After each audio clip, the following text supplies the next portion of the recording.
Molt bé, bona tarda a tothom.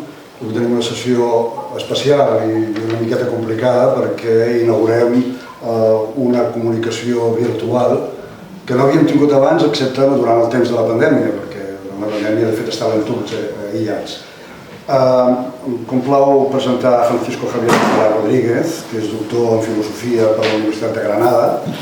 Té una tesi doctoral sobre la inversió del platonisme en Gilles Deleuze, filosofia i política de l'esdeveniment. És especialista en filosofia francesa contemporània, especialment en Deleuze. Ha tingut una sèrie d'estades a París dirigides per dos ben coneguts especialistes en Deleuze que crec que els que estan interessats en Deleuze tots els han llegit i els han disfrutat, com és l'Anne Salvañades i el David Lapujat. És membre de diversos grups de recerca i aquí jo m'he trobat una petita sorpresa perquè la directriu i l'especialitat d'aquests grups de recerca en certa manera coincideixen amb interessos intel·lectuals meus. Un dels grups està dedicat al barroc, a una imatge del barroc, barroca del món, i l'altre a l'herència i reactualització del barroc com a etos inclusiu. Fa pensar això si l'etos inclusiu tindria relació d'alguna manera amb la complexitat, que és el que jo he fet relacionar el barroc amb aquesta complexitat. Per altra banda, també el que ell està dient que orienta d'alguna manera els interessos del futur, del que volen seguir investigant, és una recerca actual a un replantejament de l'humanisme a la llum de les noves tecnologies des d'una perspectiva d'un posthumanisme cultural contraposat als postulats humanístics liberals del posthumanisme científic o transhumanisme, integrant d'aquesta manera coneixement de la filosofia, la bioètica i la psiquiatria. A mi aquest és un projecte que em sembla que també coincidim amb els interessos meus en aquests moments de fer recerca sobre la intel·ligència artificial i el posthumanisme. Per altra banda, és autor de nombrosos articles i capítols de llibre i ha participat en molts congressos internacionals. Ha distribuït les seves activitats de recerca mitjançant beques i estades predoctorals i postdoctorals a diverses universitats. Per exemple, a la Benemèrita Universitat de Puebla, a Mèxic, a París 10 Ouest Nanterre La Défense, París 1 Panthéon La Sorbonne, Universitat de Màlaga, Universitat de Granada i la Universitat de Barcelona. Actualment està fent una estada postdoctoral a la Universitat de València, que és d'on ens parla. També, per altra banda, ha impartit docència en alguna d'aquestes universitats. El tema d'avui porta per títol Una mà que tremola, una llengua estrangera, l'estil artístic i literari com a acte de creació. Sembla prou interessant i d'alguna manera enigmàtic el fet que introdueixi l'estil en el camp de la reflexió filosòfica. Penso que aquí pot haver una sèrie de distribucions del pensament que potser no l'hauríem tingut en compte. La introducció de l'estil, especialment en el cas de Gilles. En fi, res més, paso la paraula a Francisco Javier. Buenos días. Muchas gracias. Intentar elucidar el concepto de estilo en Deleuze y su relación con la creación, ¿no? Como acto de resistencia. Me gustaría, a medida que vayamos desarrollando esto, intentaré aludir a los textos que os di como referencia de la exposición, ¿no? Para intentar poner de manifiesto las relaciones, ¿no? Y cómo se hila, cómo se entronca la cosa. Y bueno, pues sin más dilación comienzo con dos citas, ¿no? La primera es de Dante, ¿no? Dice Dante: el artista que tiene el hábito del arte tiene una mano que tiembla. Y la segunda es de Deleuze y Guattari en 1000 mesetas. Proust decía: las obras maestras están escritas en una especie de lengua extranjera. Es lo mismo que tartamudear, pero siendo tartamudo del lenguaje y no simplemente de la palabra. Ser extranjero, pero en su propia lengua, y no simplemente como alguien que habla una lengua que no es la suya. ¿Vale? Esto como dos bosquejos, dos aproximaciones al estilo. De un lado tenemos el hecho de quien tiene el hábito del arte, el artista tiene una mano que pinta. El estilo artístico, literario, incluso filosófico, como una especie de temblor, como me gusta expresarlo así también, como una especie de impacto de la obra, ¿no? Que remite pues, a una singularidad que es tanto de la creación de la obra como del propio autor. Y en segundo lugar, la cita de Guattari, aludiendo a Proust, ¿no? El estilo es como una lengua extranjera dentro de la lengua, como hablar la lengua materna como si fuera un extranjero, como si estuvieras hablando una lengua que no es la tuya, ¿no? Da lugar a un extrañamiento, una creación en el lenguaje. Pues bueno, vamos a intentar con esta exposición pues, arrojar algo de luz a esta cuestión que es complicada, pero también es, no, a mí al menos me resulta apasionante. Muy bien, sin más dilación comienzo. El concepto de estilo resulta fundamental tanto en el ámbito de las artes plásticas como en el de la escritura en general, que abarca desde luego el texto literario, pero también los escritos de filosofía. Pero ¿qué es el estilo en el arte, la literatura y la filosofía? ¿Y por qué el valor añadido que aporta el estilo al contenido de estas producciones culturales contiene a menudo la singularidad que atribuimos a la obra y al autor? Esto es, la creación que asociamos con ella. Muy bien, en esta pequeña conferencia trataremos de responder modestamente a estas cuestiones elucidando el concepto de estilo en la filosofía de Gilles Deleuze. Por una parte, en nuestros días, el estilo suele considerarse como algo irrelevante, incluso como algo contraproducente en la labor que le impide a la filosofía. Bueno, para comprobarlo, pues bastaría con enviar un trabajo escrito en un lenguaje estilizado a determinadas revistas, ¿no? de esta disciplina. Tras esta descalificación del estilo en el ámbito del pensamiento, hay un supuesto que remonta su origen a la filosofía aristotélica y que a menudo no resulta problematizado.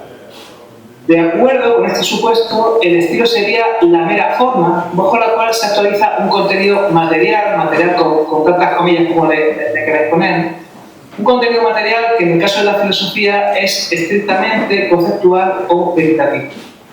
Así entendido, resulta en una exigencia estéril desde el punto de vista del contenido conceptual y por ende en una concesión a la galería o en un artificio producido con vías ora a halagar el narcisismo del autor, ora a ocultar la carencia o la mala elaboración del contenido del texto.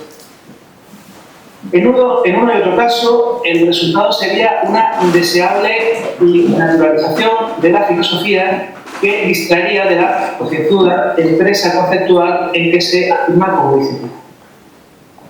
Como ha señalado José Luis Pardo, esta supuesta trivialización literaria de la filosofía es ampliamente denunciada en nuestro tiempo por el ala más conservadora de la familia filosófica que va unánimemente a deconstructivistas y posmodernistas de la reproducción del rigor conceptual que en antaño caracterizara a la disciplina en efectos lingüísticos de dudoso puño, los cuales habían terminado por dar al traste con su largo predicamento. No ocurre lo mismo en el ámbito de las artes plásticas y la literatura, más proclive ciertamente a la plasticidad, donde el estilo ha sido tradicionalmente entendido como algo consustancial a sus respectivos ejemplos. Y el supuesto que hay aquí en juego no es menos aristotélico que el anterior. El estilo es mejor acogido en el arte y la literatura porque esta disciplina ha sido entendida por la tradición como ejercicios fundamentalmente formales. Sirva de ejemplo en el caso de la literatura, ¿no? Que es reducida a la transmisión de información a través de un lenguaje no estilizado que haría más bien del lado de la ciencia de la comunidad. Siguiendo con el ejemplo, la literatura se afirmaría entonces en las figuras retóricas que constituyen un estilo entendido como artificio de naturaleza exclusivamente formal, el cual difiere a todas luces tanto del contenido informativo o conceptual como de la vida. Cabe añadir que no han sido, sin embargo, escasas las reacciones contra el formalismo en la literatura y las artes en general. Entre ellas se cuentan tanto las que han dado lugar a un estilo depurado sin descanso hasta la obtención de un máximo de sobriedad, o no estilo, entendido como un estilo superior, como aquellas que han juzgado vano todo ejercicio literario o artístico desvinculado de la vida. Ambas abrigan la convicción de que el estilo no es independiente del contenido de la obra artística o literaria y, en última instancia, de la vida en que se dirimen tales conceptos.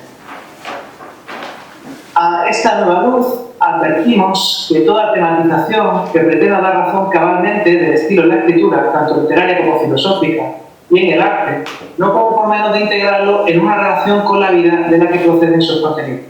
Una relación cuya naturaleza todavía desconocemos.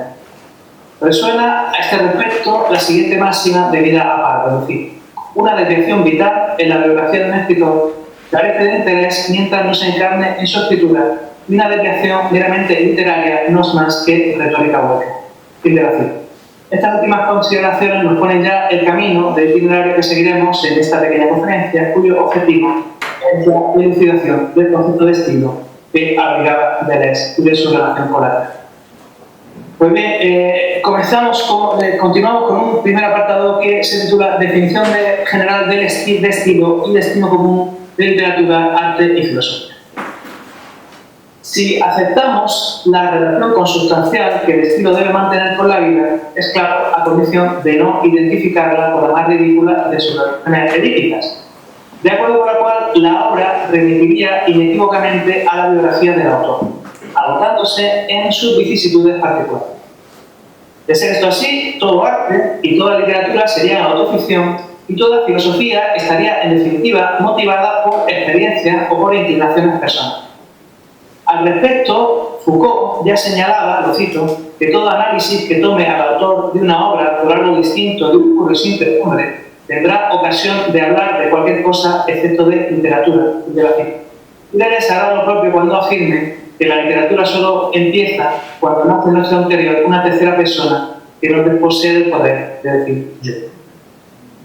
Pero lo cierto es que, como indicamos al comienzo, el estilo pasa por ser aquello que singulariza la obra del mismo autor. De ahí la célebre fórmula acuñada por Buffon, de acuerdo con la cual el estilo es el hombre mismo. Ahora bien, como advierte Deleuze, esta fórmula constituye antes bien una nueva reminiscencia del aristotelismo que la alega afirmación de que el estilo remite a la personalidad del escritor. Cito a Deleuze. Buffon sigue siendo aristotélico. El estilo es la forma que se actualiza en una materia lingüística, es un modo. Pero la teoría del organismo de Buffon nos enseña que el molde tiene una propiedad paradójica. No se limita a conformar la superficie, sino que actúa en todo el espesor de aquello que forma. Entre paréntesis, molde interior. Es más que un molde, es una modulación, es decir, un moldeado que actúa internamente y asimismo una transformación temporal. Deleuze corrige, pues, el aristotelismo que persiste en las incursiones filosóficas de Buffon a propósito del estilo, con la teoría del organismo que el propio autor formulara en el ámbito de la biología.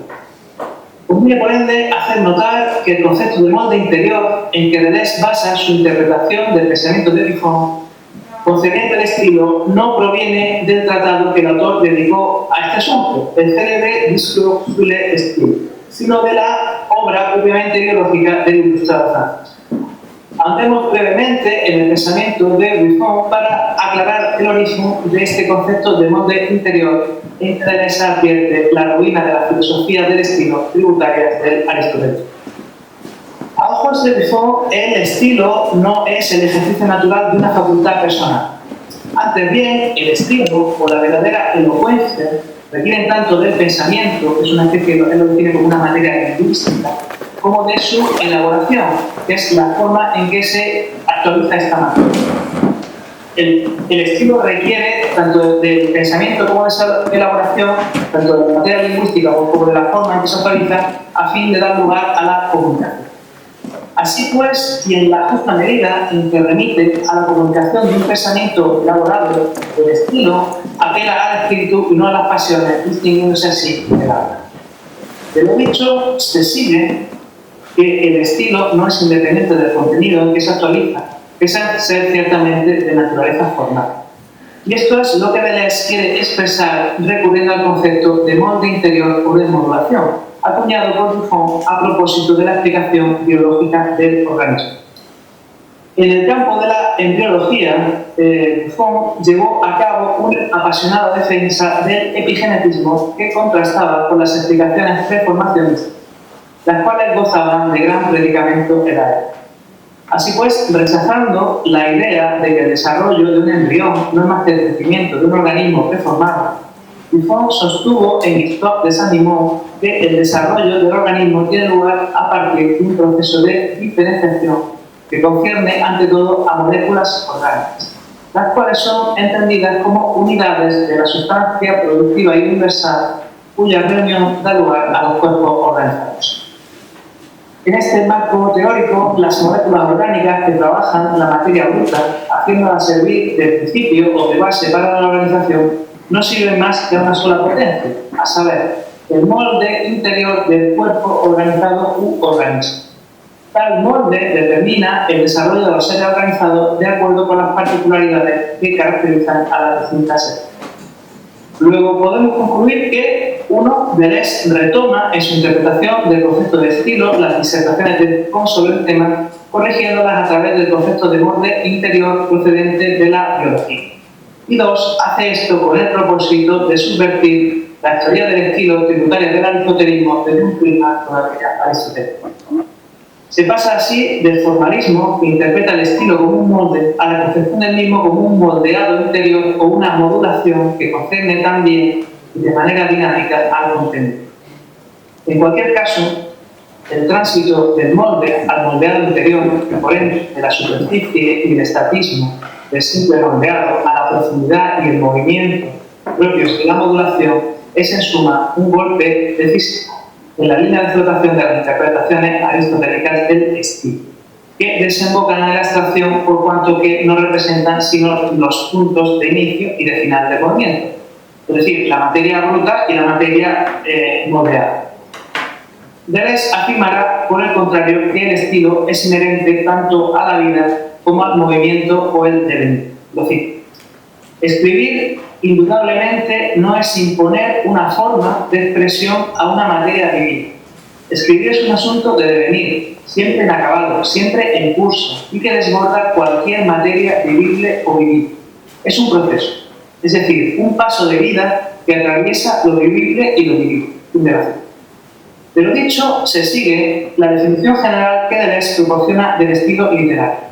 El estilo es la travesía o movimiento de la vida en el lenguaje, una puesta en variación de las variables gramaticales que constituyen la lengua operada por la vida. Conviene ahora que nos preguntemos por el modo en que Deleuze entendía la lengua, la vida y la manera en que ambas se relacionan en la escritura en tanto que lengua escrita. En primer lugar, es preciso advertir que la aproximación deleuziana a la lengua se contrapone con aquella que llevaba a cabo la lingüística tradicional. Deleuze entiende que la lengua es un conjunto heterogéneo, alejado del movimiento y en estado de constante bifurcación. Le va a decir que es una especie de Black English o de chicane. Esto es, toda lengua es una lengua menor. La lengua es, por ende, entendida como un agenciamiento, como una entidad con naturaleza inestable, y toda lengua, incluidas las denominadas mayores, suboficiales, como el inglés, como el castellano, toda lengua, como digo, es arrastrada por un irrefrenable devenir minoritario que la aleja de los estándares semánticos, morfológicos y sintácticos en que se reconoce como lengua oficial, la hablada por la mayoría, dando lugar a las lenguas menores. Estas lenguas menores son las lenguas extraoficiales, nacidas en los intersticios que escapan al control del poder del Estado y de la cultura dominante. Las lenguas de minoría y arrabal en que están escritos todos los grandes libros, todos los libros que en sentido literal valen la pena. Valen la pena porque, como vamos a ver, siempre contiene un padecimiento, siempre contiene un sufrimiento, ¿no? La lengua escrita. Así pues, cada lengua mayor o cada lengua oficial se descompone ad infinitum en otras lenguas como una muñeca rusa, mediante la puesta en variación que supone el estilo, de acuerdo con el cual, como decíamos al comienzo, una lengua extranjera es suscitada dentro de la propia lengua. Luego, Como tema de Deleuze, lo cito muy brevemente, la lengua no tiene constantes, solo tiene variables y el estilo es la ejecución de la variación de estas variables. Pero atendamos brevemente a los conceptos de mayoría, minoría y minoritario, así como a su relación con el devenir, tal y como los entiende Deleuze. Pues bien, el filósofo se apresura a aclarar que la distinción entre mayoría y minoría no es una cuestión de cantidad. En este sentido, señala que la mayoría implica una constante, es decir, un patrón o un metro, en última instancia un modelo, en relación con el cual se evalúa. Entonces, la mayoría supone un estado objetivo de poder o de dominación que se sigue de su coincidencia con el modelo. Y los mayoritarios no devienen porque, en última instancia, es mera abstracción, ¿no? De la lengua tarifa van a decir en una secta que lo mayoritario es alguien y a la vez es nadie, ¿no? Como Ulises. Es alguien y a la vez es nadie. ¿Recordáis que Ulises le decía a Polifemo, soy nadie? Así pues, brevemente de nuevo, no hay devenir mayoritario. El devenir siempre es minoritario. ¿Vale? Pero que habría añadir que el devenir arrastra también a la mayoría. La minoría, en cambio, es un estado objetivo o es un subsistema que establece una relación de subordinación con la mayoría, como la mujer con respecto al hombre, cualquiera que sea su mundo. Y la minoría concierne en esa medida al devenir de todo el mundo, en tanto que todo ente se desvía del modelo. En este marco teórico, lo minoritario es el devenir universal, que da lugar a las minorías, ¿no? Y Deleuze dirá que este devenir universal es un devenir de todo el mundo, y lo cito brevemente, es ese devenir el que es creación, ¿no? El devenir minoritario es el devenir de todo el mundo, y este tipo de devenir es el que se identifica con la creación. Pues bien, me gusta decir que de esto no se sigue ningún planteamiento identitario ni en suma esencialista, ¿no? Porque va a decir que las mujeres son una minoría que solo crean si hacen posible un devenir que no es ya una propiedad como tal de las mujeres, ¿no? Sino que es un devenir mujer que no concierne solo a las mujeres, sino que concierne al ser humano en su totalidad.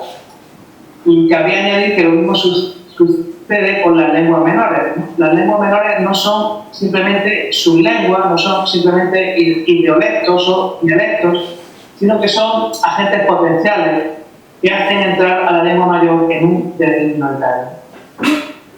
Bueno, no hace falta que os diga que esta distinción entre mayoría, minoría y minoritario, pues la relación entre el modelo, la copia y el simulacro, que quebraba la crítica de la representación en diferentes representaciones. Hay un modelo y hay unas realidades que pasan por el modelo, que copian al modelo, que se identifican con él, como la mayoría, y hay unas realidades que no, como ese simulacro, que es la lógica misma de devenir real. Por eso nos dice que lo que deviene siempre es lo minoritario, ¿no? Como tal, el modelo nunca deviene, siempre es alguien y a la vez no es nada. Pues bien, de esta naturaleza inestable o de este devenir minoritario que caracteriza a la lengua, sigue la importancia que Deleuze atribuye a propósito del estilo al discurso indirecto libre, que es, y lo cito, una forma sintáctica singular. Consiste en realizar en un enunciado que depende de un sujeto de enunciación dado otro sujeto de enunciación.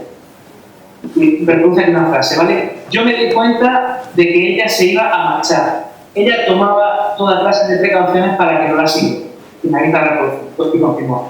El segundo, ella, es un nuevo sujeto de enunciación que surge en el enunciado que depende de un primer sujeto, yo.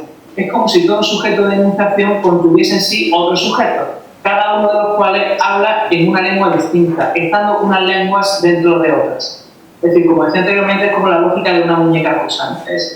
El estilo indirecto libre, que es al final la lógica misma de todo estilo, consiste en suscitar sujetos de enunciación nuevos dentro de la misma lengua y como tal, nueva manera de enunciar, nuevas formas gramaticales, nuevas sintaxis. ¿Vale?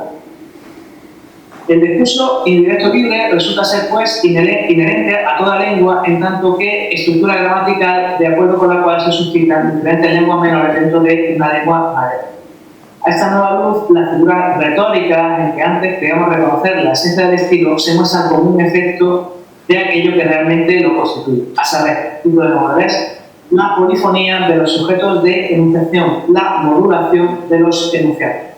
Como dice Bruce, las figuras o las metáforas no son más que el modo de captar objetos diferentes por quien los elabora el necesario de un buen estilo. La imaginación depende siempre de una sintaxis. La imaginación depende siempre de una sintaxis. Fin de la cita. De lo dicho, pueden extraerse dos ideas fundamentales a propósito del estilo tal y como lo entiende Deleuze. En primer lugar, el estilo no es una figuración retórica, sino una producción sintáctica. Es decir, una producción de sintaxis y una producción por la sintaxis. Y en segundo lugar, el estilo, entendido como producción de un idioma extranjero dentro del propio idioma, es la lógica misma de la lengua o la variación de la variable que la constituye como realidad en el. Ahora es preciso comprender la forma en que Deleuze entiende la vida, que nada tiene que ver con el lirismo hueco en que incurren aquellos vitalismos que la reivindican como un todo vagamente. La cita de Francis Scott Fitzgerald, con que Deleuze abre la serie de Lógica del Sentido titulada Porcelana y Volcán, puede orientarnos al respecto. La reproduzco. Toda vida es, evidentemente, un proceso de demolición.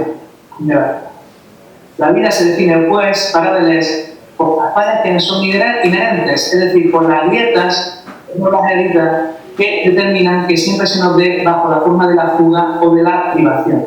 Lo cito brevemente luego. Hay, nos dice en la vida, una especie de fragilidad de la salud, de tartamudeo vital, que es el encanto de cada uno.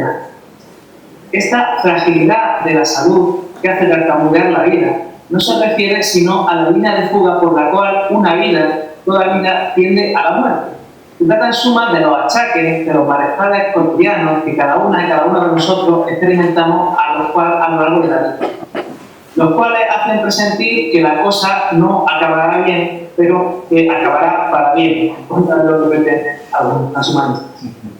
Ahora bien, en el vitalismo inorgánico de Deleuze, la muerte es lo que nos acaba, pero lo que nos acaba en las dos acepciones de la palabra. Es decir, lo que deshace el organismo, desde luego, pero también lo que lo termina o delimita.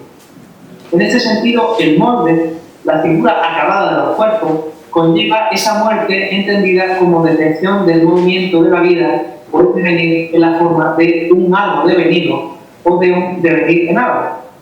Dos fórmulas que, recordemos, eran antitéticas al devenir, al menos desde Nietzsche, ¿no? Las ideas que lo devolvían a ser. Nietzsche, que el devenir no puede ni comenzar ni terminar, ni ser un nuevo devenido ni ser un devenir en algo, ¿no?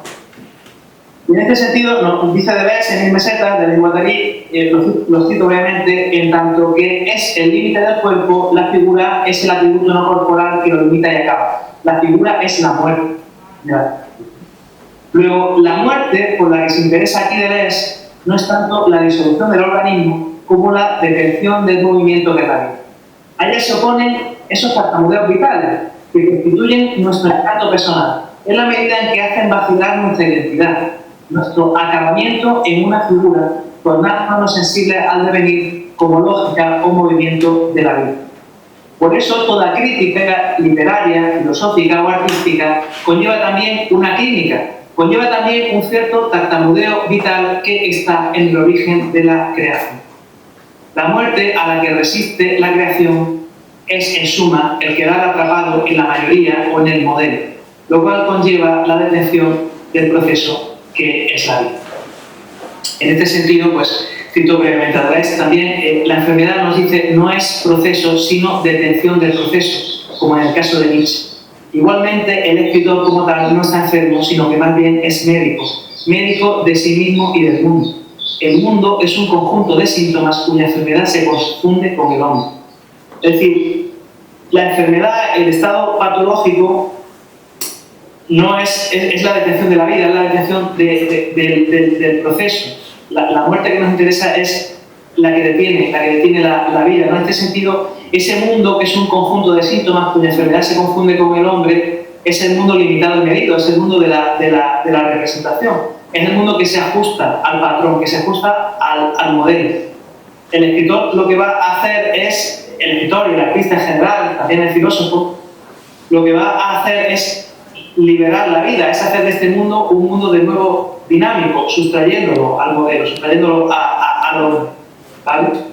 Sí, y por eso esta muerte que nos interesa es la de la figura, es la de aquello que nos acaba, aquello que nos delimita, ¿vale? Y la vacilación, el tartamudeo vital cuestiona esto, cuestiona nuestro acabamiento, nuestra limitación. Si recordáis en este texto tan bonito, ¿no?, y tan breve de la literatura una vida que os compartí como lectura preparatoria para la presentación, él dice, el escritor tiene una salud, pero tiene una salud pequeñita, tiene una salud que vacila. Si tuviera una gran salud no sería sensible al devenir, estaría demasiado seguro de sí mismo, de su salud, demasiado acabado, demasiado inscrito en su figura. Es esa salud titubeante, es esa salud pequeñita la que nos hace sensibles a los devenires, la que nos hace sensibles a la literatura, ¿no?, a la escritura y a la creación en general. Sigo con otra cita que dice: la literatura es delirio, y en este sentido vive su destino entre dos polos del delirio. El delirio es una enfermedad, la enfermedad por antonomasia cada vez que elige una raza supuestamente pura y dominante. Pero es el modelo de salud cuando invoca esa raza bastarda y oprimida que se agita sin cesar bajo las dominaciones, que resiste a todo lo que la aplasta o la aprisiona, y se perfila en la literatura como proceso. Es decir, tenemos la crítica y tenemos la clínica. Tenemos el titubeo vital, el tartamudeo vital, y tenemos el estilo. Aquello que produce ese tartamudeo en el ámbito de lo artístico, en tanto que potencia liberadora de la vida. Lo que nos preocupa, lo que le preocupa a Deleuze, aquello, esa muerte a la que resiste la creación, a la que resiste el arte, es la detección del movimiento de la vida, es el agotamiento, por decirlo también en términos de deleuziano, el agotamiento de lo posible. El hecho de que el mundo esté perfectamente acabado, delimitado, controlado, ¿vale? Por eso la verdadera salud es siempre esa salud pequeñita que nos hace sensibles al devenir, ¿vale? Y no se invoca algo acabado, un pueblo acabado, un pueblo, una esencia en última instancia, un origen y un destino, no un age y un telos. Se invoca ese pueblo bastardo, esa raza oprimida que está ahí siempre por debajo operando, no resistiendo. Entonces lo que sucede es que cuando se torna en enfermedad e impide el movimiento, en esta enfermedad que detiene la vida, o que detiene la vida en la medida en que la acaba, en que la cierra, en que la atrapa en un modelo, en una figura, en esta apura, ¿no? Cuando se torna en enfermedad e impide el movimiento, a la vida se le presenta una alternativa. La vida puede sucumbir a esto, puede detenerse o puede prolongarse. Y es aquí donde Deleuze entiende que el lenguaje desempeña un papel tan crucial como ambivalente. Y es que, por un lado, el lenguaje es un sistema de consignas que detiene la vida. Recordad el término francés para consigna, ¿no? Mot d'ordre, ¿no? Palabra de orden. La consigna, como van a establecer Deleuze y Guattari en los postulados de la lingüística, es un acto que se realiza a través de la enunciación, ¿no? Desde luego el performativo, como la condena de un juez, pero también el locutorio, cuando el acto que realizamos al prometer, el acto que realizamos al interrogar. Las consignas son siempre lenguaje que nos sujeta, lenguaje que actúa en nosotros, ¿vale? Pero del otro lado, nos dice Deleuze, y lo cito brevemente, el lenguaje puede ser utilizado por la vida para romper ese bloque, para reconvertir la línea de muerte, la figura, en una línea de vida. En este proceso, cuando la vida se apodera del lenguaje para prolongarse, es cuando nace el estilo. Fin de la forma. Por otra parte, como ha señalado Pardo, si todavía es un proceso de demolición, todo uso del lenguaje lleva aparejada una esterilización, en alguna medida. Es decir, todo uso del lenguaje estará más o menos atravesado por una vida que trata de prolongarse a través de él. Y en consecuencia, es preciso delimitar mediante un criterio ulterior cuándo puede hablarse de estilo y cuándo. Y Deleuze es tajante al respecto y sostiene que el estilo solo acontece cuando el tartamudeo o la desviación afecta a la lengua misma y no únicamente al habla. Es entonces cuando otra sintaxis y por ende otra lengua nace dentro de la lengua. Y este es el significado último de esa especie de lengua extranjera en que a ojos de Proust estaban escritos los grandes libros, ¿no? Los libros hermosos. No en vano, Deleuze afirmará que la sintaxis es el conjunto de caminos indirectos creados en cada ocasión para poner de manifiesto la vida en las cosas. Caminos indirectos creados para poner de manifiesto la vida en las cosas. Y bien, entonces, cuando la vida atraviesa la lengua para prolongarse y dar lugar al estilo, arrastra la lengua hacia un límite asintáctico o agramaticado que es el afuera del lenguaje. Pero este afuera del lenguaje no está fuera del mismo, sino dentro, en tanto que es la diferencia que lo separa de sí mismo y que permite que otras lenguas nazcan dentro de la lengua. Y el afuera que conviene en propiedad a la literatura es el perfecto, que consiste en nuevas maneras de ver y de oír, y el afecto, que consiste en nuevas maneras de experimentar. De modo que el itinerario que sigue la literatura es el mismo que Deleuze atribuye a la filosofía. Se trata de elevarse desde las propias heridas vitales, desde las cosas que nos pasan, encarnadas en el cuerpo, hasta esa grieta metafísica e incorporal donde se ve la verdad eterna de la tentación. Cito brevemente a Deleuze: afuera de la literatura, consistente en visiones y audiciones que ya no pertenecen a ninguna lengua. Estas visiones no son fantasías, sino auténticas ideas que el escritor ve y oye en los intersticios del lenguaje. Meta de la literatura, el paso de la vida al lenguaje, es lo que constituye la síntesis. Luego, la literatura nos conduce a un afuera de visiones y audiciones, ¿no? En la literatura hay siempre, podemos decir, una sinestesia, ¿no? Es una palabra que a Antonio y a mí nos gusta. Adviértase de nuevo la importancia del estilo en directo libre, esta vez a propósito de la literatura. Es precisamente esta estructura sintáctica la que hace surgir en el lenguaje esa tercera persona que no es un interlocutor ni depende del sujeto de enunciación y que es cuestión de posibilidad de la enunciación literaria en sentido estricto. Y aún más, de lo dicho se sigue también que todo estilo es en última instancia estilo en directo libre, pues consiste en un tránsito de la vida que parte de las vicisitudes biográficas particulares de la vida y desemboca en la más absoluta de subjetivación, es decir, en la grieta o este acontecimiento entendido como idea, merced a una polifonía de los sujetos de enunciación que termina por resolverse en un ser impersonal. En este sentido, Deleuze afirmaba en conversaciones que los grandes escritores, sean literatos o filósofos, entienden el estilo también como una invención de una posibilidad vital o de un modo de existencia más allá de todo subjetivismo. Es decir, los grandes escritores, el estilo inventa una posibilidad vital o inventa un modo de existencia. Hay en suma estilo cuando entre la vida y el lenguaje se produce una relación simbiótica. Se escribe para seguir viviendo cuando la vida se nos ha vuelto insoportable, cuando tenemos necesidad de resistir a lo intolerable, ¿no? A esa especie de muerte en vida que es la detención de la vida, ¿no? A la redundancia. Objetivo que, vuelvo a decirlo, no se distingue de la titánica tarea que Deleuze y Guattari atribuían al arte y la filosofía, ¿no? La invención de nuevas formas de vida o de un pueblo que falta. Esto es, de un nuevo modo de percibir y de sentir a los afectos y perceptos como condición de posibilidad de un nuevo modo de pensar. De nuevo, en la literatura de la vida, Deleuze afirmará lo siguiente: la vergüenza de ser un hombre. ¿Hay acaso una razón mejor para escribir?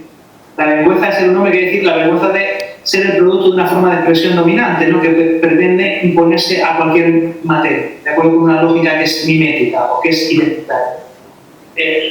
La escritura nos hace devenir, nos sustrae al patrón, nos sustrae a la detección de la vida que nos resulta intolerable. La literatura, el estilo, ¿no? Literario, artístico, incluso filosófico, resiste a la muerte, ¿no? A esta detección de la vida. Y bueno, de lejos o a lo lejos resuena aquella palabra de Nietzsche, ¿no? Que reafirma lo dicho, lo cito: a fin de aligerar la pesada carga que uno hubiera deseado compartir o traspasar, si no, ¿para qué escribir? Fin de decir. Y bueno, a continuación vamos a ver brevemente pues, la relación de esto con el acto de creación, con la creación como acto de resistencia, tal y como lo entiende Deleuze. En el 78, Deleuze impartía una conferencia a los estudiantes de cine de la FEMIS bajo el sugerente título que es un acto de creación.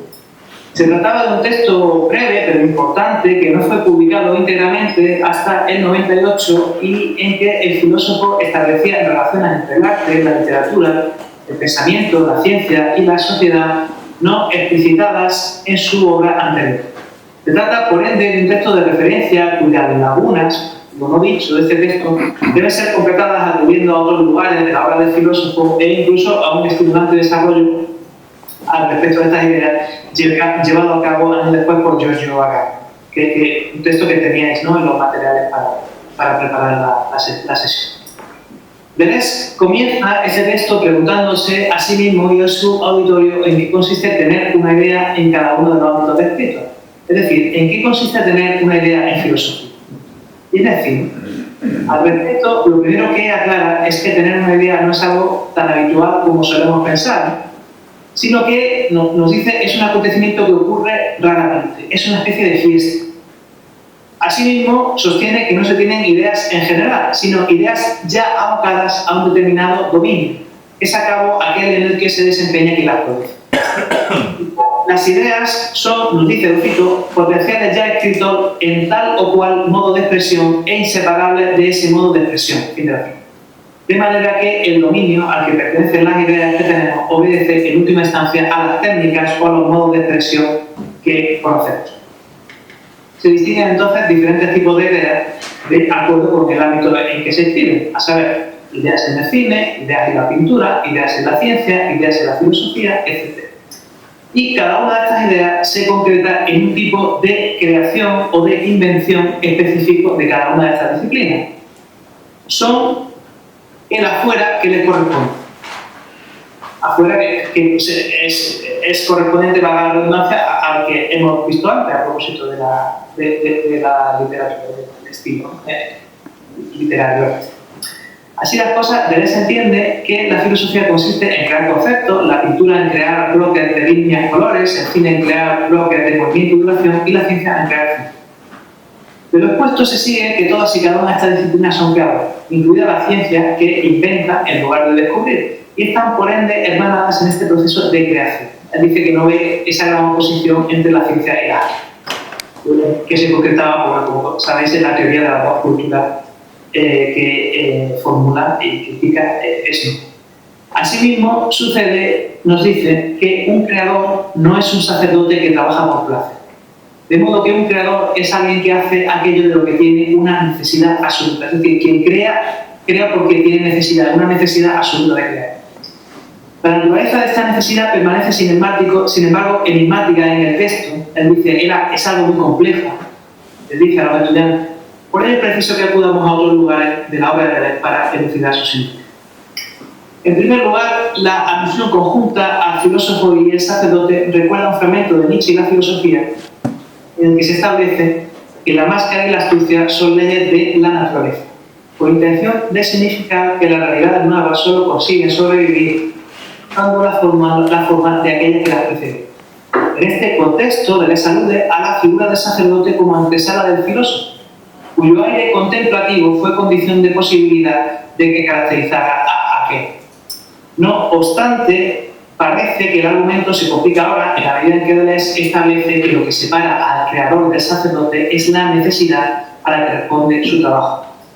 Así las cosas, para comprender el significado de esta necesidad que suscita invariablemente el trabajo del creador, habremos primero de entender la figura de aquel cuyo trabajo no responde a necesidad alguna. En pocas palabras, ¿qué quiere decir que el sacerdote trabaja por placer?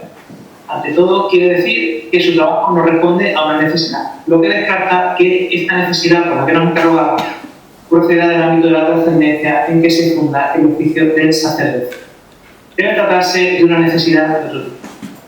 Por otra parte, ¿cómo conjugar las declaraciones aparentemente contrapuestas de que a la verdad de la filosofía, esto lo dice el Club de los Signos, le falta un sello, el de la necesidad absoluta, y de que no hay ninguna necesidad de filosofía, o en la misma línea de que si la filosofía surge en Grecia es más bien en función de una contingencia que de una necesidad.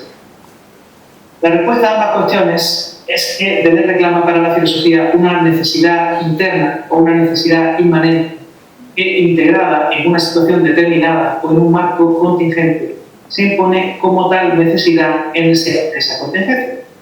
Por eso dirá, en diferencia y repetición, que lo fortuito o la necesidad del encuentro garantiza la necesidad, lo fortuito, la contingencia del encuentro garantiza la necesidad de lo que fuerza a pensar.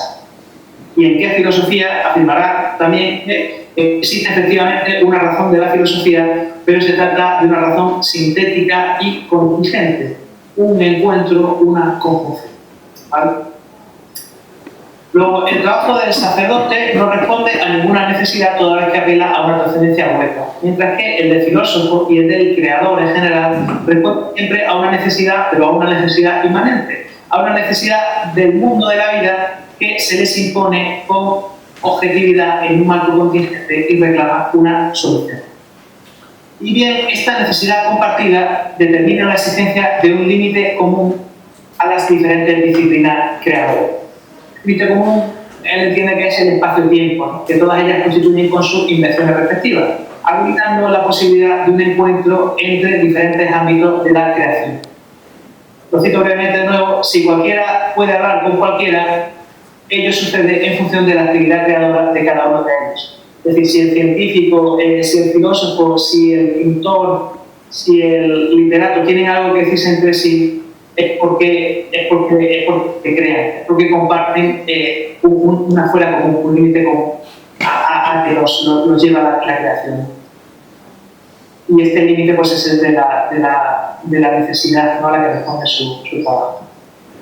Y aquí la explicación que da Deleuze de lo que hoy se llama carnalidad o la adaptación de una obra surgida en una determinada disciplina artística a otra.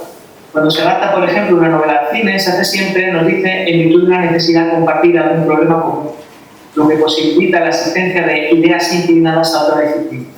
Continuando con el ejemplo, una idea surgida en el ámbito de la novela que sea una idea cinematográfica y propicia su adaptación, ¿no? El texto de que es un acto de creación, como sabéis, pone el ejemplo de la afinidad entre estas necesidades, entre estos problemas compartidos que hay en las novelas de Dostoyevsky y las películas de Kurosawa.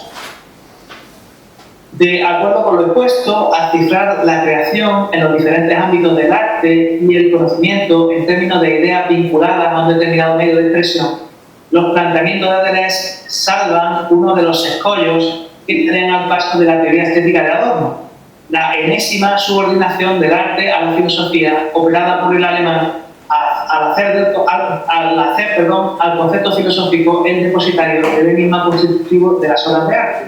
No quedaba al trasto con la inteligente precaución de no cifrar la creación artística en términos de conceptos. De poco importa que el arte no sea conceptual si la última palabra a propósito del mismo la tiene el concepto filosófico. Una vez que hemos aprendido ese mensaje en una botella, traduciéndolo al lenguaje de la filosofía, la obra de arte languidece ante la supremacía del concepto. Deleuze, a diferencia de Adorno, no entiende Deleuze, en cambio, aquí no está el Adorno. Deleuze, en cambio, no entiende la filosofía como una metadisciplina orientada a reflexionar sobre las demás. Una vez que nadie tiene necesidad de filosofía para reflexionar.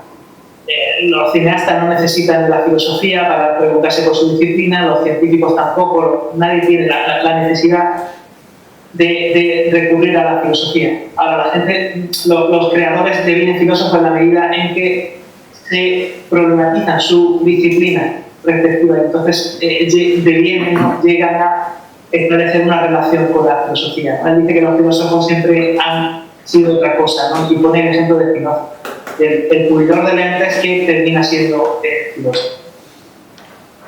Finalmente, Deleuze introduce la cuestión de las sociedades de control que constituyen una nueva forma de soberanía basada en la información y en la comunicación, en contraposición con la creación, con el arte, que él dice que no tiene nada que ver con la comunicación. Bueno, en este sentido, como sabéis, Foucault situaba las sociedades disciplinarias entre el siglo XVIII y comienzos del XX, momento en que habría alcanzado el esplendor para ceder su hegemonía a continuación a las sociedades de control. Esto es la interpretación de Deleuze, ¿no?, que ya atribuye a Foucault el haber vislumbrado las sociedades de control. Cosa discutible. En ambos casos se trata de un modelo de dominación social, si bien fundado sobre diferentes bases sociales y tecnológicas. Si bien las sociedades disciplinarias se caracterizan por el encierro, por el confinamiento, que hace transitar al individuo a lo largo de su vida por diferentes instituciones que ejercen sobre él una forma de soberanía, entonces su poder sobre la vida se ejerce mediante el internamiento. Internamiento en el hospital, la escuela, la cárcel, la prisión, etc. Ahora bien, con la profundización democrática, la consolidación creciente de las libertades individuales y el desarrollo de las tecnologías digitales, estas sociedades disciplinarias que moldeaban a los individuos, confinándolos en instituciones, dejan paso a las sociedades de control, las cuales ejercen su dominio a través de técnicas más sofisticadas, las tecnologías de la información, que permiten gestionar la vida en un espacio abierto. Como elocuentemente explica Deleuze, se pasa de un modelo económico basado en la moneda acuñada y el trabajo de fábrica a otro que se basa en intercambios fluctuantes sin el trabajo de oficina, que modula, es decir, moldea de forma continuada en el espacio y el tiempo a los individuos con astucias como los salarios en función de la productividad, el trabajo o la formación permanente. Pues bien, en relación con la sociedad de control, Deleuze define la información a través de la cual se ejerce esta nueva forma de soberanía como una transmisión de consignas. Unas consignas con respecto a las cuales nos dice no se nos pide que creamos, sino que nos comportemos como si creyéramos.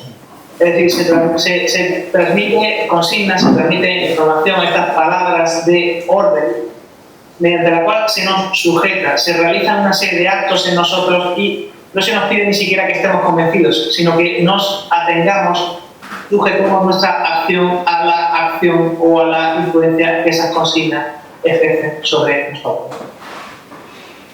Entonces, en última instancia, de lo que se trata la consigna es de la sujeción, de la vida, la detención del momento, del movimiento que es vital, de su modulación dentro de los límites de un determinado status quo.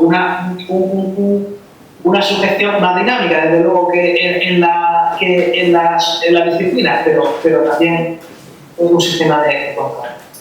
Entonces nos dice que la palabra de orden puede volverse, la consigna puede volverse también contra sí misma, siempre y cuando se refiera a una realidad que no existe todavía. Entonces esa consigna es contra información, es contra saber, se vuelve contra sí misma, ¿no? Y en lugar de sujetar la vida, de detener su movimiento, la libera.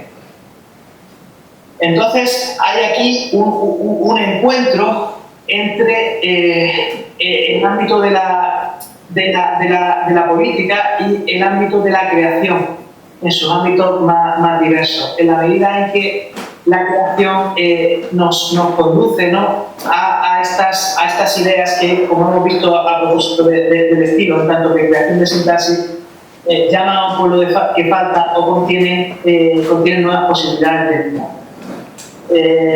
La creación, en este sentido, como en cada una de las diferentes disciplinas, en la medida que nos pone en contacto con ese afuera, esos nuevos afectos y perceptos, esas nuevas formas de percibir la realidad y de experimentarla, contienen nuevas formas de vida que se hermanan con la resistencia política, con la contrainformación que se opone a la sujeción a la vida que conllevan las actuales sociedades.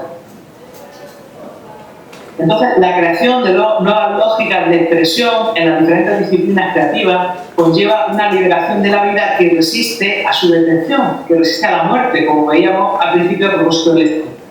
Por eso dice Deleuze en este texto, aunque es un acto de creación, lo cito, que la obra de arte tiene algo que ver con la información y la comunicación solamente en términos de actos de resistencia. Así como que no hay obra de arte que no apele a un pueblo que aún no existe.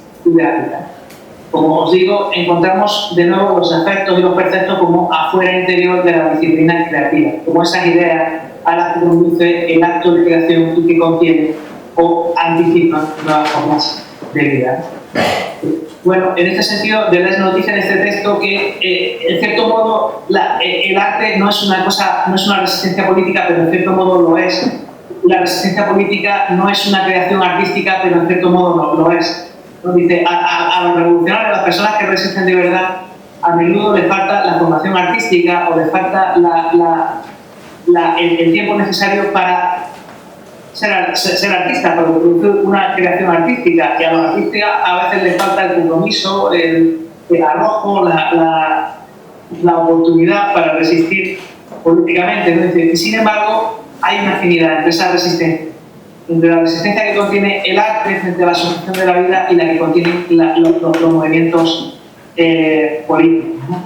Y esto es lo que intenta, ¿no?, señalar en este texto. Os leo un fragmento que es un acto de teatro.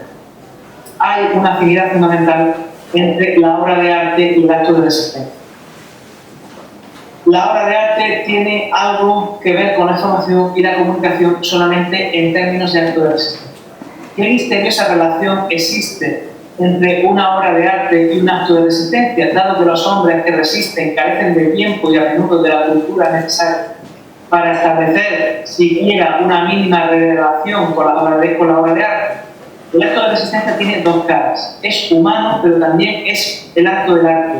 Únicamente el acto de resistencia resiste a la muerte, ya sea bajo la forma de una obra de arte o bajo la de una lucha humana. Tiene estas dos facetas.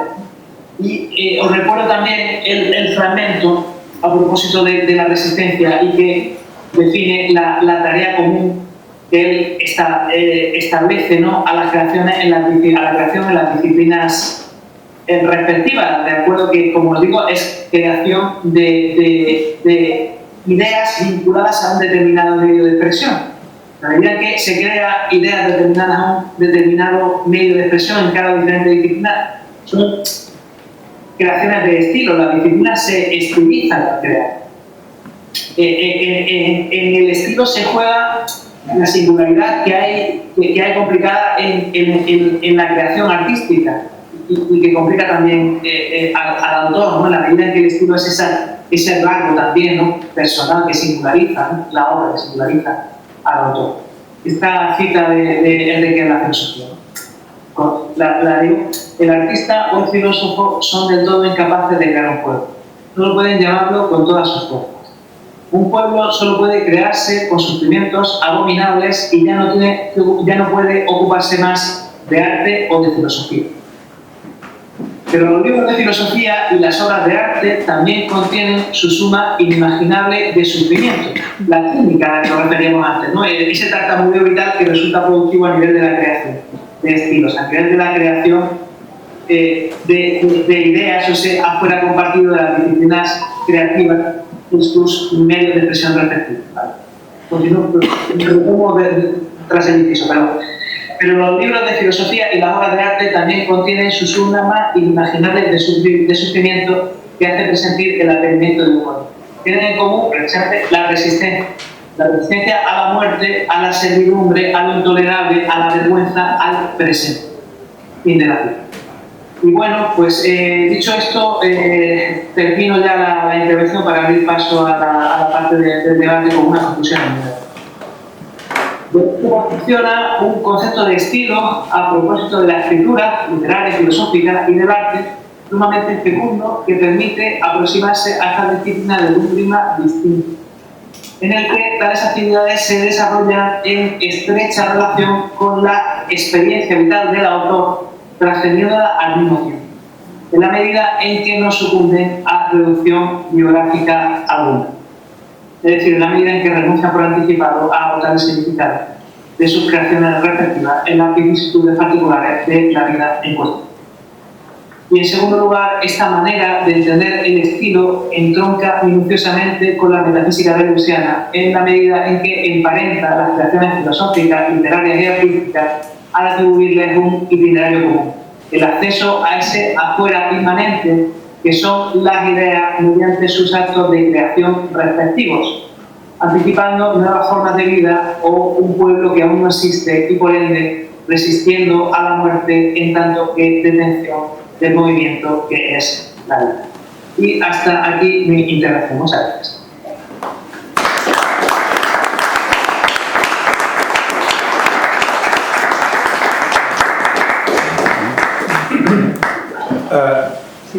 Bueno, Francisco, no los ves, ¿verdad? No. Sí. Sí, los ves. Fantástico. Muy bien, muy bien. Quería mejor entonces. Te das cuenta de que somos una veintena de personas que hemos... soy Pere Pons, que he estado en contacto contigo todo ese tiempo, a través de Antonio Castilla, que está también con nosotros, y a quien quiero agradecer su coordinación del ciclo de este curso y su presencia en el acto de hoy. Bueno, agradecerte y aplaudirte tu intervención, Francisco. Ha tenido una unidad fantástica, magnífica, y en cambio has hablado de muchas cosas, todas ellas muy bien conectadas, y a cada una de las cuales seguramente debería ser objeto de una pregunta, de una cuestión, de una explicación complementaria. No lo haré, evidentemente, sino que dejaré que sean los compañeros que están aquí con nosotros, enamoradores, para que a partir de que levante la mano y pida la palabra, pues yo se la daré con mucho gusto para que puedas ir... Mira, Antonio Castilla pide la palabra. Adelante. Sí, bueno, primero para saludar a Fran y a continuación pues para hacer una observación, que en realidad es toda una serie de observaciones que me he quedado particularmente clavado en el primer tramo de tu charla.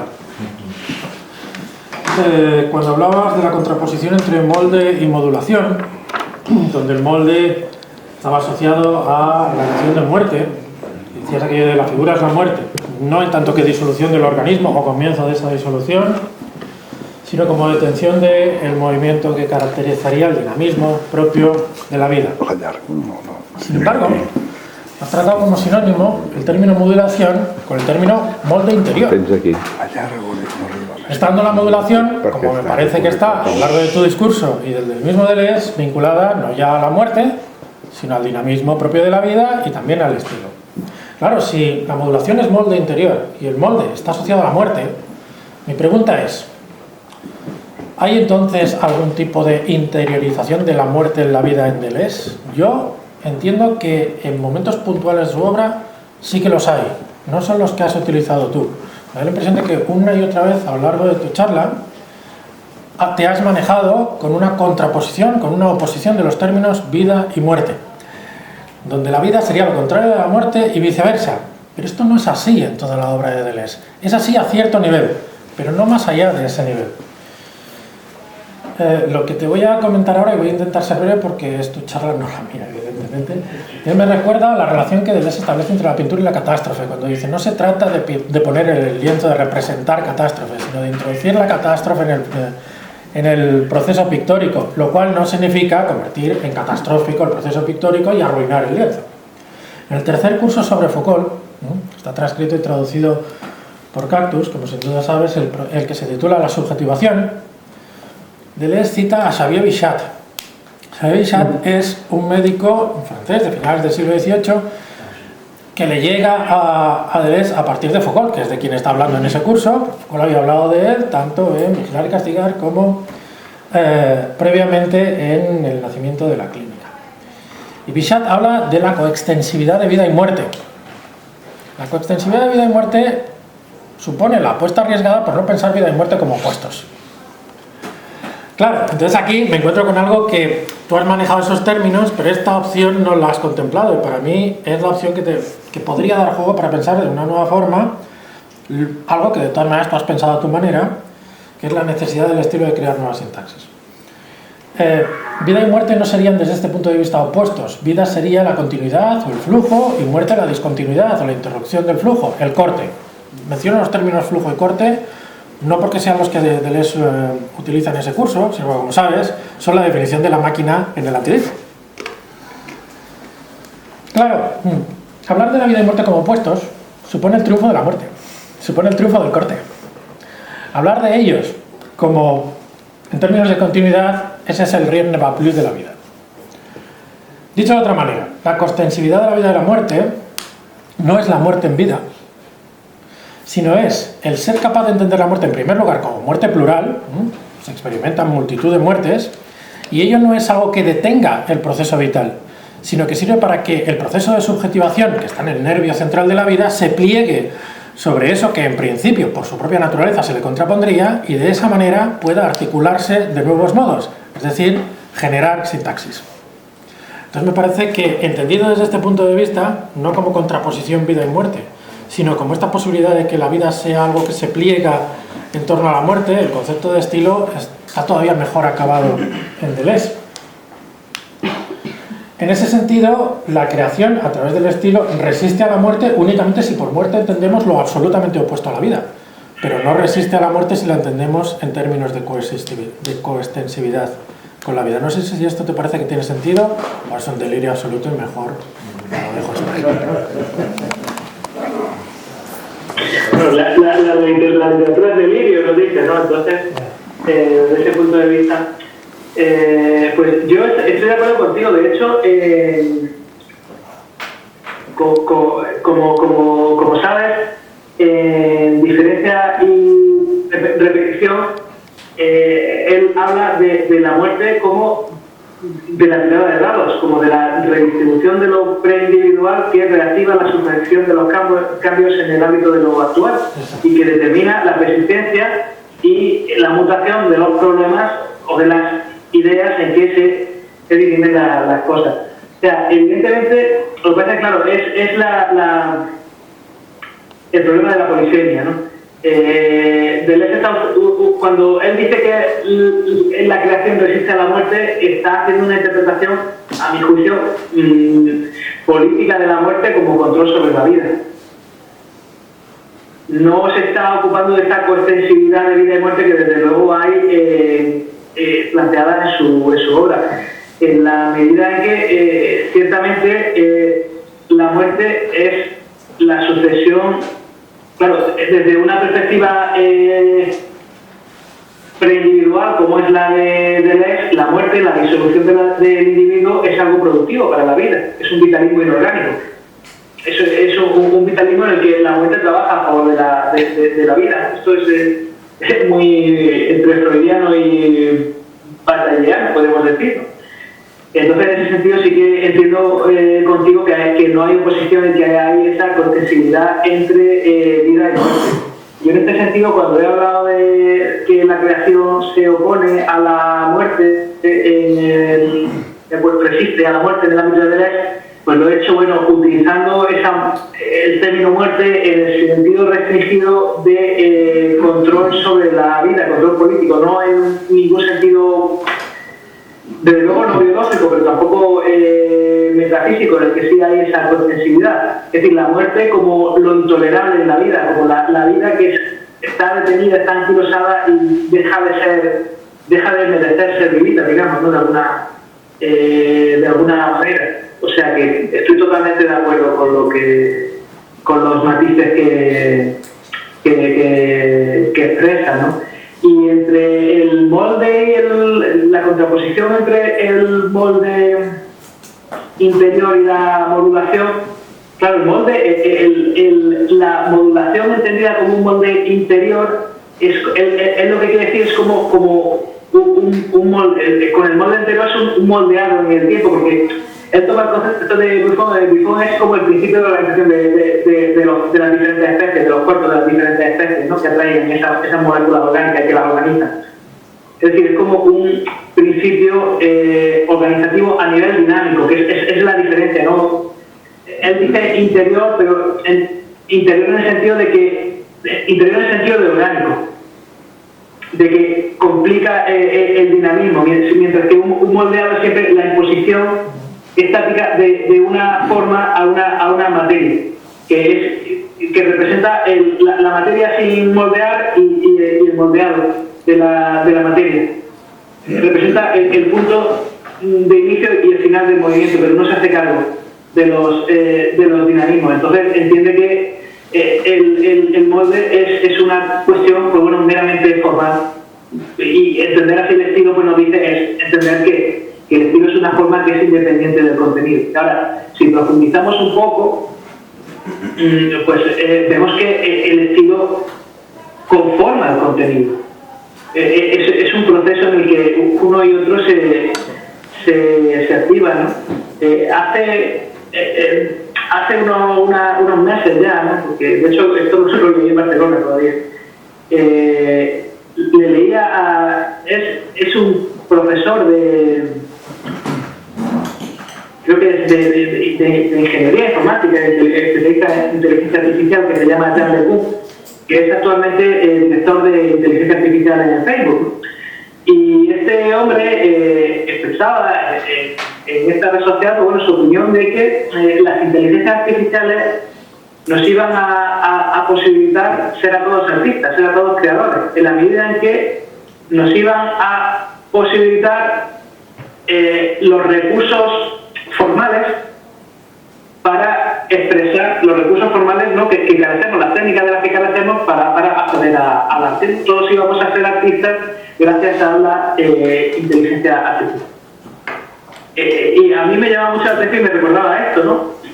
Es entender el estilo como una cuestión exclusivamente formal, la creación artística como una creación exclusivamente formal, que no depende, ya darás tú el contenido aparte cuando se te conceda el medio de expresión, ¿no? El dominio sobre el medio de expresión.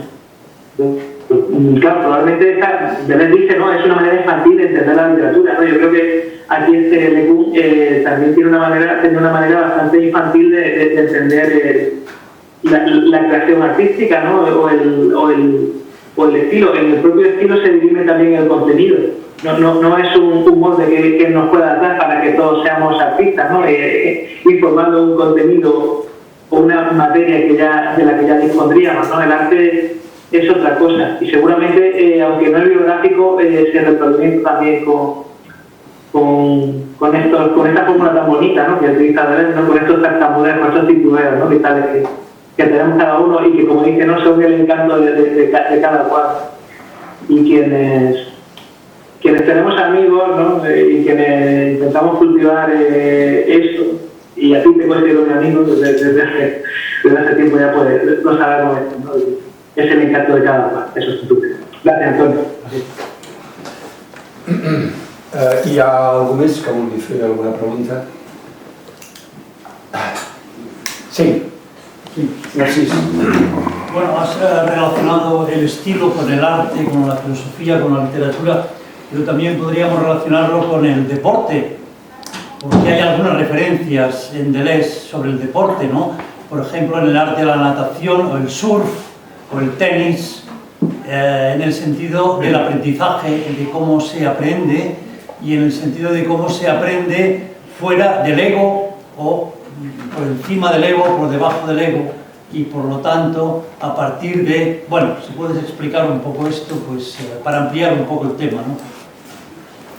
Pues sí, Deleuze, me acuerdo que cita a McEnroe al hablar del tenis, ¿no? Dice que es el estilista de este deporte. Y claro, el estilo, por ejemplo, en deporte, pues yo creo que se correspondería con aquello que así cotidianamente se le llama la magia, ¿no?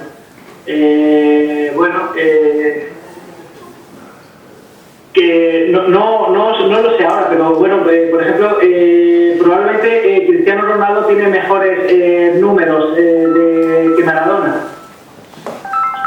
A nivel de goles, de campeonatos, de tal, probablemente los tenga, no lo sé, ¿no? Pero no tiene esa magia. O hay boxeadores que tienen mejor récord que Ali, pero ninguno es Ali, ninguno lo recordamos, son los estilistas del deporte. Por eso cuando que dan al deporte un plus, un valor añadido por encima del rendimiento. Y a eso normalmente en deporte, yo soy aficionado también al deporte un poco, ¿no? Se le suele llamar, ¿no? A mi juicio así, un poco espontáneo, se le suele llamar más que en última instancia es creación con el medio, los medios expresivos. Al final, toda la la creación del estilo en los ámbitos diversos es una creación de sintaxis y la creación de sintaxis en el ámbito del lenguaje, pero al final sintaxis lo que quiere decir aquí es una lógica.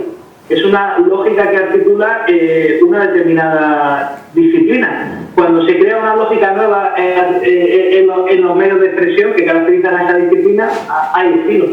Entonces, pues en el deporte no hay una cinta en boxeo, una bicicleta en fútbol, el sombrero, no son... responden a una necesidad distinta de la del puro rendimiento, de la de anotar un tanto, noquear al adversario, tienen un valor añadido, tienen un plus, ¿no? Entonces, en esa medida yo creo que sí que son creación, de acuerdo con los medios expresivos de que se disponen en esa disciplina y sí que constituyen estilo. Y Deleuze creo que cuando habla de Macentro y cuando habla va por ahí. Hay estilistas también en el deporte. No sé si respondo a su pregunta.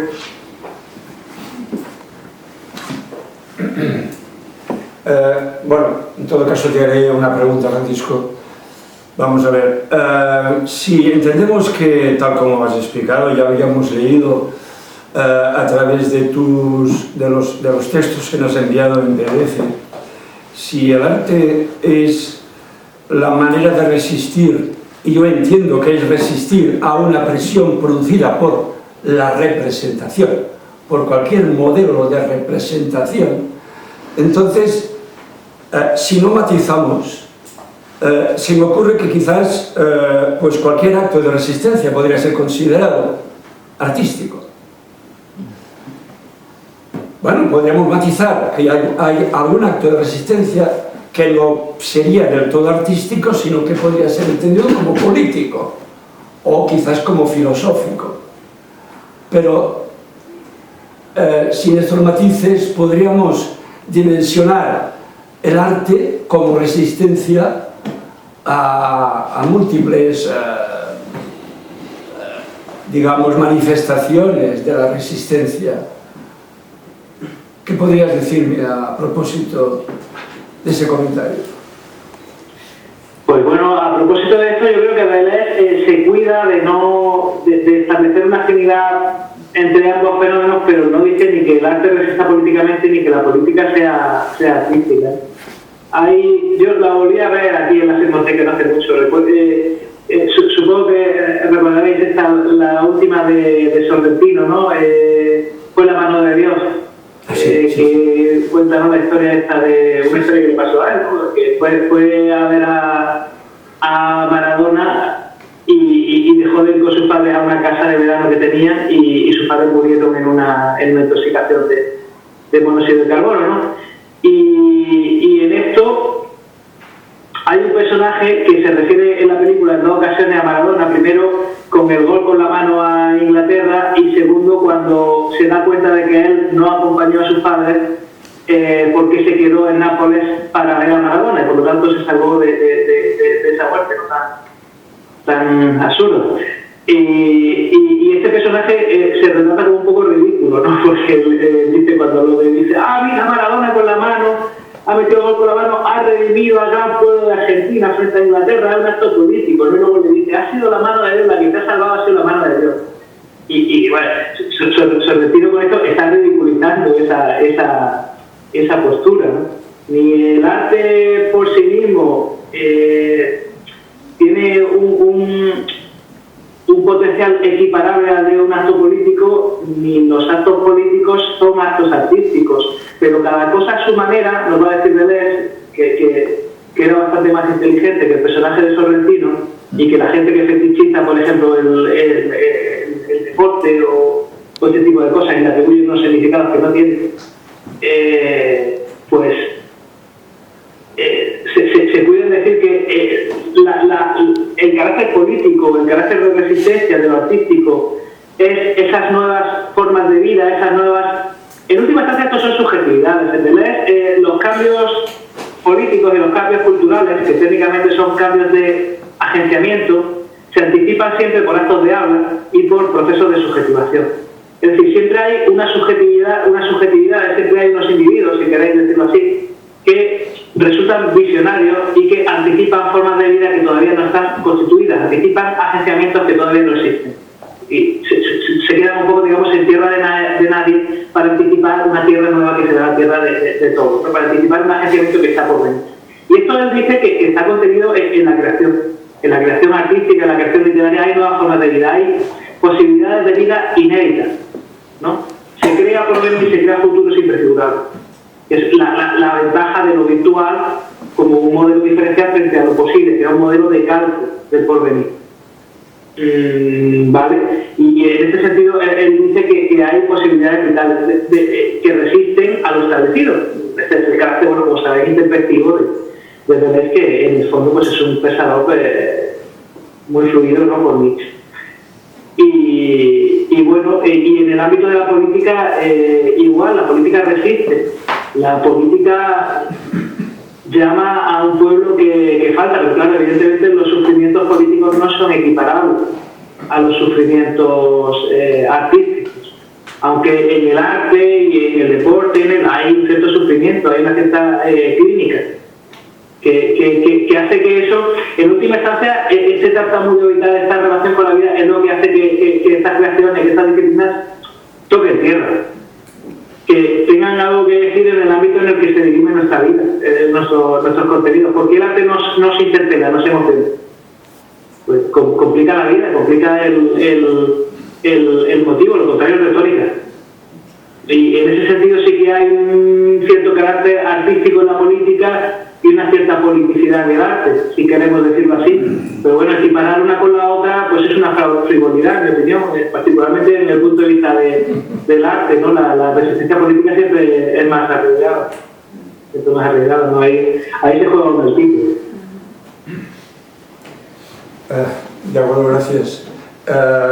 Me parece que no hay más preguntas, Francisco.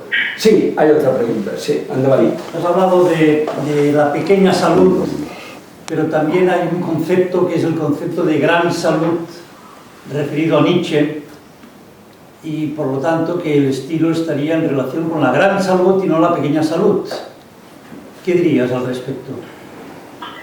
Pues diría que de nuevo los problemas de la polisemia.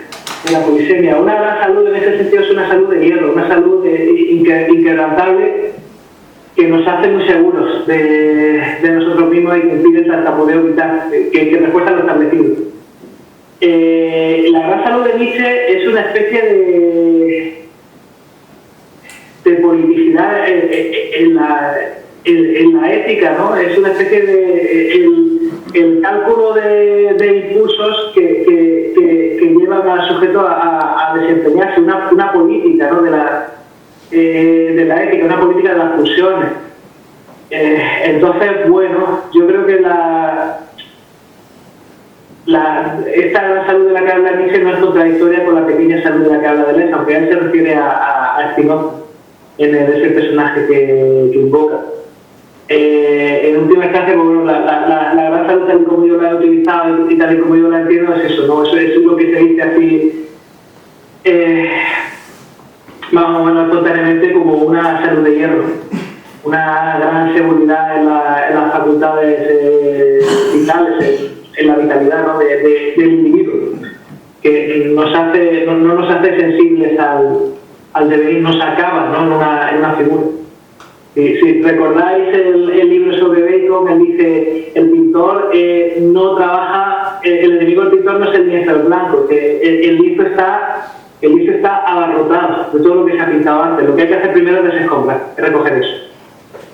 Es decir, partimos siempre de una situación de sobrecodificación, de una situación de acumulación de clichés, de acumulación de modelos, y lo que hay que intentar es desembarazarse de eso, de la figura, ¿no?, que detiene la vida, que la aprisiona, ¿no? En este sentido, esta salud pequeñita del escritor, estos titulares, lo que nos hacen es eso, nos hacen vacilar a nivel vital, padecer, cuestionar el propio acabamiento y hacernos sensibles a lo que nos hace devenir otra cosa, ¿no?, a lo que nos propicia encuentros con otras entidades, ¿no? que son los devenires, como saben, en la filosofía del derecho. No sé si le respondo. Bien, antes de despedirnos, no hay más preguntas, creo, Francisco. Quisiera recordar que el mes que ve tindrem Antoni Isidor Marí, que ens parlarà sobre el sonor i de l'es. És un músic, és una persona que coneix molt bé la temàtica de què parla, evidentment, i a la qual esteu tots convidats a venir el mes que ve. Tú también, si pudieras, Francisco, estás invitado a venir. Lo veo un poco más difícil, pero también estás invitado a venir cuando estés en Barcelona a nuestras sesiones de habladores, ahora que ya sabes que estamos aquí y cuál es nuestro interés. Pues muchas gracias, te lo agradecemos y...